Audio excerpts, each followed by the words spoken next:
From the 1011 Now Alert Center, this is the Night Beat. Sponsored by Pella Windows and Doors of Lincoln.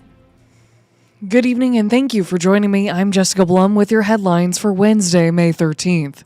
First, it's a story we have continued to follow, and as votes started to trickle in last night, the reality became clearer for the Waverly School District for a second time. Voters have shut down the district's $64 million bond issue following a previously failed attempt at a $90 million bond issue in 2024. Here's how the vote turned out: 62% against and 38% for. The money would have been used to expand career and technical education opportunities, add early childhood classrooms, enhance security, and build new early childhood classrooms. Those plans are now at a standstill. Superintendent Corey Worrell says the district is going to, quote, lick its wounds and figure out what happens next. I'm not sure when there's ever going to be a perfect time for schools to ask people for money on a bond issue. And you can't necessarily negotiate out when the economy is going to be at a certain place in time and when people maybe have more income coming in or not. Worrell added that the board will get together in the near future to help establish the next steps for the district. He thinks the HVAC systems and the building security enhancements will be the priorities moving forward. A similar story to the south, Norris's school bond issue also failing. The district was seeking $34.8 million to upgrade aging infrastructure and to bring buildings up to current accessibility and safety standards. Derek Joel, the district superintendent, says the needs identified during the bond process remain priorities while planning for the future. In a statement, Joel says, in part, the Norris Board of Education and Administration remain committed to responsibly evaluating next steps and exploring future opportunities to address these needs over time. A surprising upset happening during yesterday's election. Secretary of State Bob Evnen lost to GOP challenger Scott Peterson by more than 16,000 votes. Looking at the race for Secretary of State on the Republican side, incumbent Bob Evnen has had the job since 2019, but he has lost to Scott Peterson of Omaha, who won 55% of the votes. Evnen released a statement on the loss this morning. In part, Evnen says, quote, while we didn't get the result we wanted, I look forward to serving out the remainder of my term. I'll work to ensure a seamless transition following the general election. Thank you, Nebraska.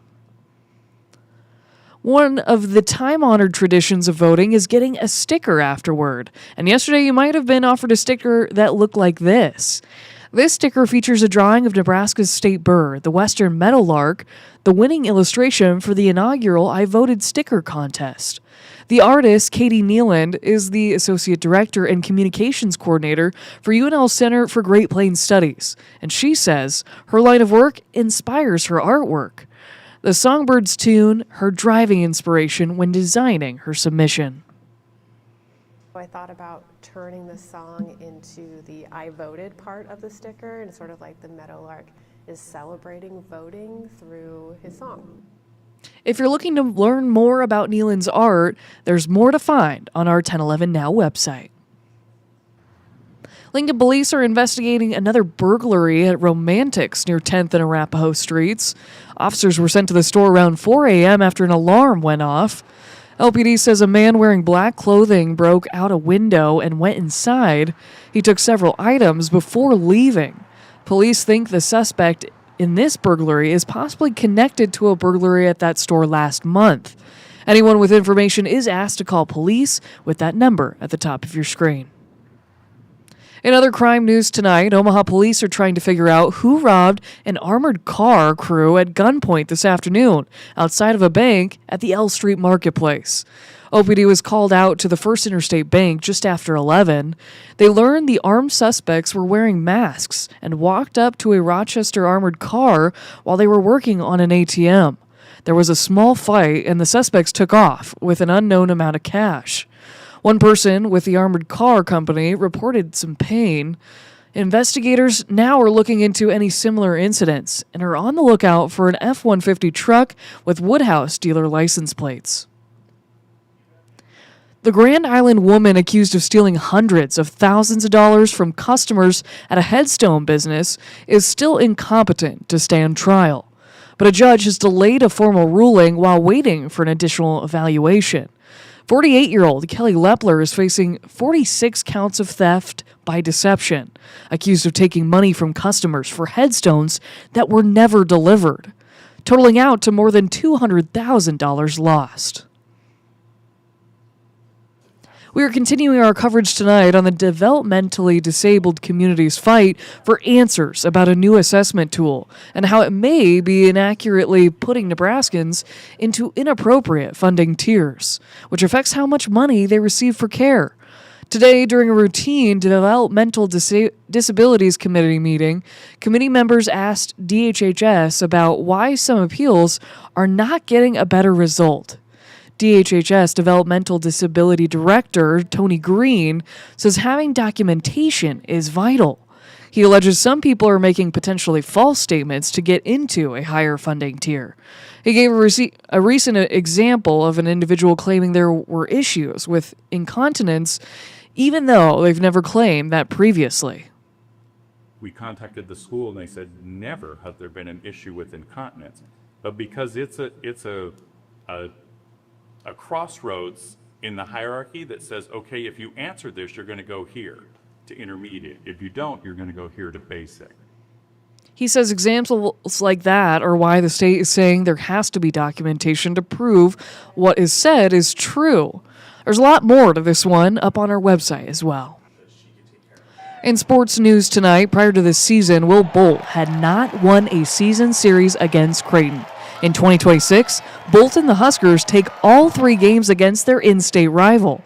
The Big Red sweeps the Blue Jays, earning bragging rights after years of being on the wrong side of some really close contests in the I-80 rivalry. Nebraska won a pair of one-run games. Also, Tuesday's 8-4 victory in Omaha, and that finishes out the Huskers' non-conference schedule. The Huskers win 18 of their 25 games outside of league play. Now it's on to the final Big Ten series of the regular season against Minnesota. Finally tonight, rounding out your night beat, is a check of the 7-day forecast. We're still going to see above-average temperatures for quite a while. We're going to turn up those winds on Thursday with a very small chance at any showers or thunderstorms in the area Thursday and Friday. There is a risk for severe weather in the area both days, just a marginal level 1 out of 5 risk for much of southeast Nebraska. But really, the headline Thursday is the winds, and then we get hot on Friday, rivaling old records from the date back in 2001. Over this weekend, more threats for severe weather. In fact, the most dangerous day looks to be Sunday, where a more robust weather setup will be in place for all severe weather modes, including a tornado threat, large hail, and damaging winds. At this point, it looks like we, as the Severe Weather Center team, may lean toward issuing a weather alert day for Sunday, so stay tuned to that before temperatures will cool eventually into the 60s for high early next week.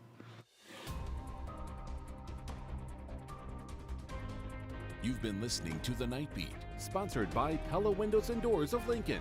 Watch, listen, and stream on the 1011 app on YouTube or wherever you get your podcasts.